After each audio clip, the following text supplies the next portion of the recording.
Well, hello! We have some really good news for some of you guys out there this week.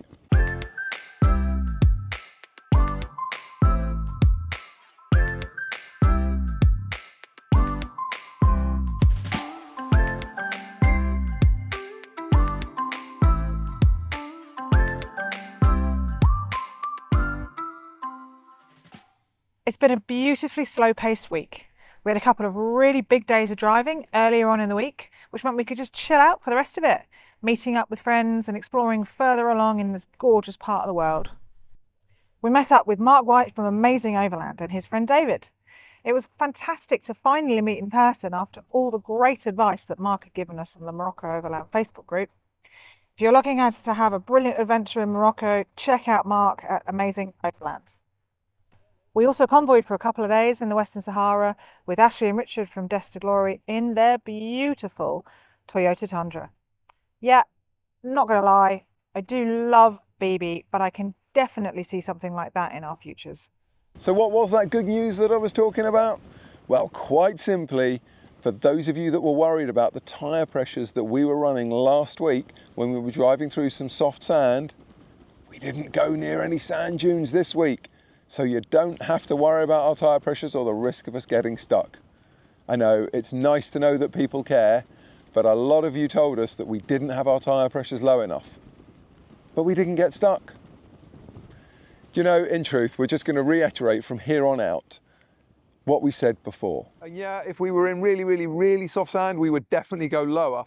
And so the HX particularly seems to be really picky about the tyre pressures you choose to use. But like any vehicle, tyre pressure is the first and best tool you have in your armoury to stop yourself getting stuck or to free yourself once you are stuck.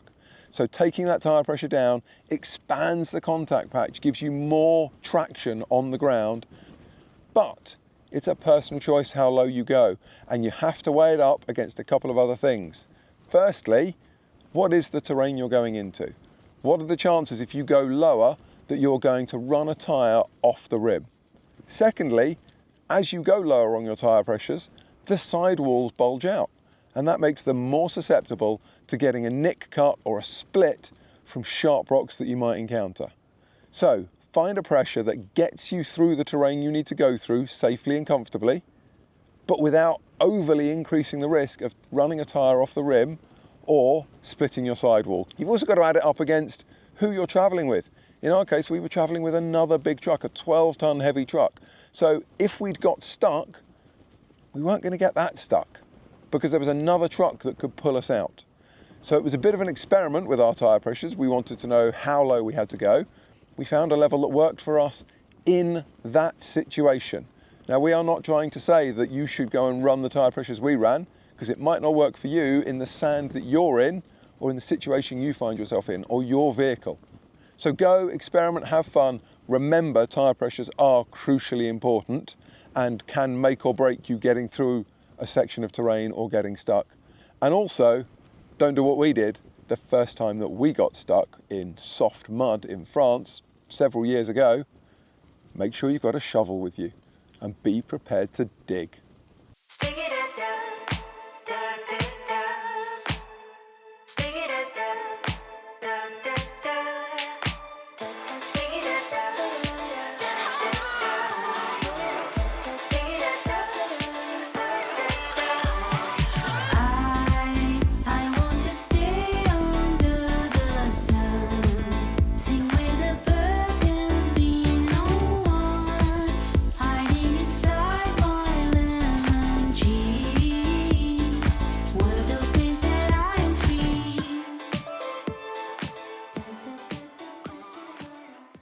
This is a big one, folks.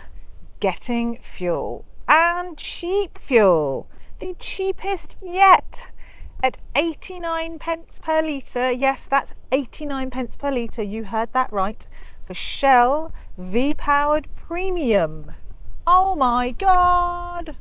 Yep, so at only, what, 3 pence a litre more than the standard, we filled her up to the gunnels. And yes, we also filled up the jerry cans, because why not?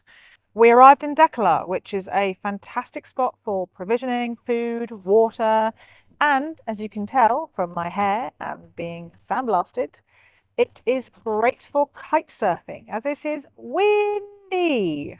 We had a lovely couple of days parked up with Man Max Trotters and Wheels Adventures out at June Blanche. They've been out kite surfing every day, and it has taken everything in me to stop Dave from getting a kiteboard and heading out there and starting up another sport which just takes up way too much time and way too much space.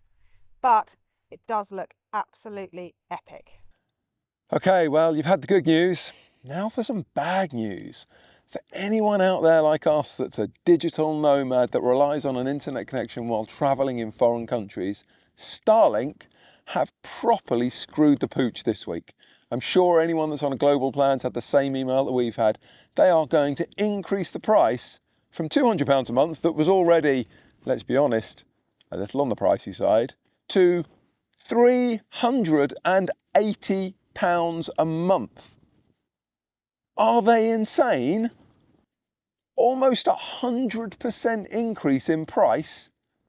I mean, I'm not quite sure how Mr. Musk is justifying this, but that is bonkers and is probably going to cause quite a lot of people to find alternative solutions. Now, there isn't really another satellite solution right now.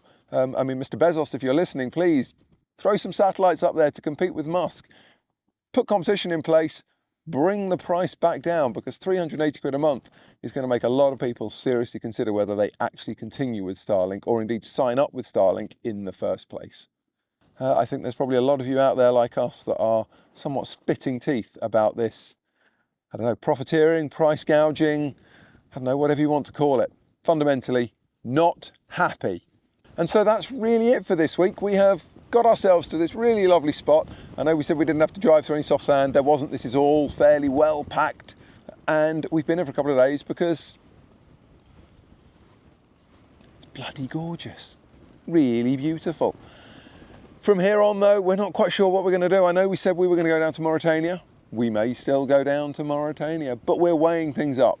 Plans can and do change on the road, and we've been looking at the weather forecast down there, and it's looking like in the next week or so, temperatures could easily be in the mid-40s, and we are just not sure how Otis and Isla are going to cope with that. So who knows? But join us next week and we'll tell you what our decision was. We'll see you then. Bye for now.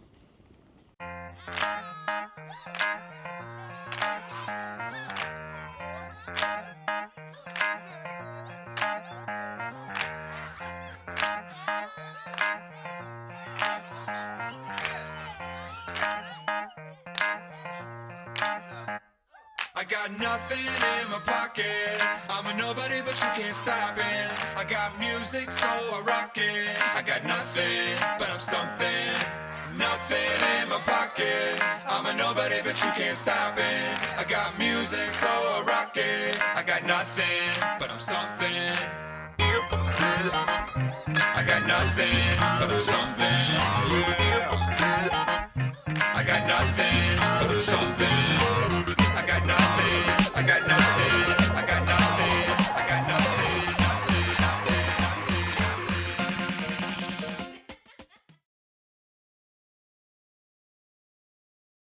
My short people.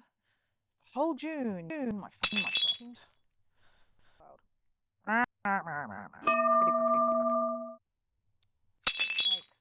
Take 474 million.